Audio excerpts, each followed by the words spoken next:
पुण्य पाप की बारी का रहस्य, शत्रुंजय गिरिराज की 800 वर्ष पुरानी सत्य घटना। शत्रुंजय गिरिराज की यात्रा करते हुए जब हम वाघन पोल पहुंचते हैं, तब वहां पुण्य पाप की बारी नाम से प्रसिद्ध एक अनोखा शिल्प दिखाई देता है। एक सांढनी, उस पर बैठे हुए एक सेठ और नीचे रस्सी पकड़े खड़ा एक रबारी। हजारों यात्री प्रतिवर्ष इस प्रतिमा के दर्शन करते हैं, लेकिन इसके पीछे छिपी हुई सत्य घटना बहुत कम लोगों को पता है। आखिर ये तीनों कौन थे? इनकी प्रतिमा यहां क्यों स्थापित की गई? और इस स्थान को पुण्य पाप की बारी क्यों कहा जाता है? आइए लगभग 800 वर्ष पुरानी एक सच्ची और प्रेरणादायक घटना को जानते हैं। आज से लगभग 800 वर्ष पहले अनहिलपुर पाटन में कामाशा सेठ नाम के एक धर्मनिष्ठ श्रावक रहते थे। उनके परिवार में 3 पुत्र और 1 पुत्री थे। इन 3 पुत्रों में प्रतापदास नाम के एक पुत्र बाल ब्रह्मचारी थे। वे सांसारिक जीवन से दूर रहकर धर्म आराधना में लीन रहते थे।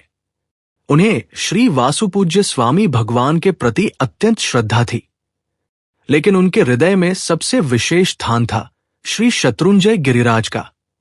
गिरिराज की यात्रा उनके लिए केवल एक परंपरा नहीं, बल्कि जीवन का अभिन्न अंग थी।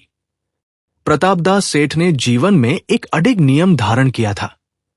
वे प्रत्येक वर्ष कार्तिकी पूर्णिमा और चैत्री पूर्णिमा पर शत्रुंजय गिरिराज की यात्रा अवश्य करते थे।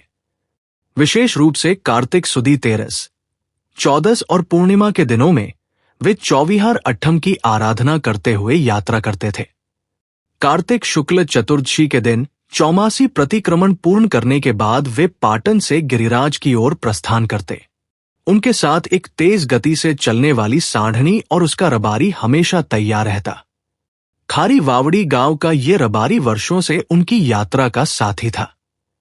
हर वर्ष वे समय पर निकलते और अगले दिन दोपहर से पहले दादा आदिनाथ भगवान के दरबार में पहुंच जाते।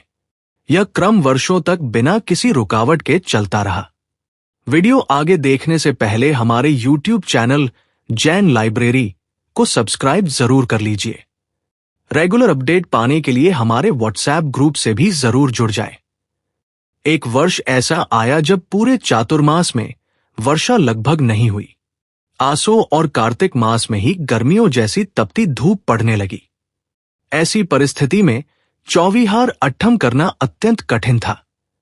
शरीर कमजोर पड़ जाता, गला सूख जाता और प्यास असहनीय हो जाती। लेकिन प्रतापदास सेठ का संकल्प अटल था। उन्होंने निश्चय किया, चाहे कुछ भी हो जाए, गिरिराज की यात्रा अवश्य करनी है। और वे यात्रा के लिए निकल पड़े। सांढनी आगे बढ़ रही थी, रबारी सेवा भाव से साथ चल रहा था और प्रतापदास सेठ निरंतर दादा का स्मरण कर रहे थे। मार्ग लंबा था, धूप अत्यंत प्रचंड थी। चौविहार अट्ठम के कारण शरीर में शक्ति भी कम होती जा रही थी। वल्लभीपुर पहुंचते पहुंचते गर्मी, प्यास और थकान ने उन्हें पूरी तरह घेर लिया। फिर भी उन्होंने वापस लौटने का विचार नहीं किया। उनका एकमात्र लक्ष्य था दादा आदिनाथ भगवान के चरणों तक पहुंचना। रबारी और सांढनी भी अत्यंत थक चुके थे। तपती धूप और लंबे सफर ने उन्हें भी निढाल कर दिया था। लेकिन वर्षों से प्रतापदास सेठ की यात्रा के साथी बने वे दोनों भी बिना रुके उनके साथ आगे बढ़ते रहे। आखिरकार वे शत्रुंजय गिरिराज की तलहटी तक पहुंच गए। दूर से ही उन्होंने दादा आदिनाथ भगवान के पवित्र शिखरों के दर्शन किए। उन दिव्य शिखरों को देखते ही उनकी आंखों में अद्भुत शांति और प्रसन्नता छा गई। उन्होंने भाव विभोर होकर दादा आदिनाथ भगवान को वंदन किया। ये दृश्य देखकर पास खड़ा रबारी भी भावुक हो उठा। वर्षों की सेवा, श्रद्धा और गिरिराज के प्रति भक्ति ने उसके हृदय को भी धर्म भाव से भर दिया था। और वह सांढनी, जो वर्षों से प्रतापदास सेठ की हर यात्रा की साथी बनी हुई थी, मानो वह भी उस दिव्य वातावरण में भक्ति से सराबोर हो गई थी। वो शांत खड़ी दादा के शिखरों की ओर निहार रही थी, जैसे उसे भी इस पावन यात्रा का महत्व समझ में आ रहा हो। उस पावन क्षण में तीनों के हृदय में केवल दादा के प्रति श्रद्धा, भक्ति और समर्पण ही विद्यमान था। लेकिन अब प्रतापदास सेठ का शरीर पूरी तरह थक चुका था। गिरिराज पर आगे चढ़ने की शक्ति अब उनके शरीर में शेष नहीं रही थी। उन्हें कहाँ मालूम था कि वर्षों से नियम पूर्वक की जाने वाली ये यात्रा आज उनके जीवन की अंतिम यात्रा बनने वाली है। तलहटी में ही गिरिराज की पावन भूमि पर दादा आदिनाथ भगवान के पवित्र चरणों की छाया में नवकार मंत्र का स्मरण करते हुए उन्होंने अपने अंतिम श्वास लिए। मानो गिरिराज की गोद में ही उन्हें अपने जीवन की साधना का परम फल प्राप्त हो गया हो। और केवल वे ही नहीं, वर्षों से उनकी सेवा करने वाला रबारी भी और उनकी यात्रा की साथी बनी वो सांढनी भी, तीनों ने वही देह त्याग दी। ऐसा प्रतीत होता था मानो तीनों आत्माओं को एक साथ दादा की शरण प्राप्त हुई हो। सामान्य दृष्टि से देखा जाए तो ये एक अत्यंत दुखद घटना थी, लेकिन धर्म की दृष्टि से ये एक महान और प्रेरणादायक प्रसंग था। गिरिराज की यात्रा करते हुए, भक्ति और आराधना में लीन रहते हुए तीनों आत्माओं ने अपने जीवन का समापन किया। उनका मृत्यु क्षण भी मानो एक उत्सव बन गया। संपूर्ण संघ ने इन तीनों पुण्यात्माओं की भावपूर्वक अनुमोदना की।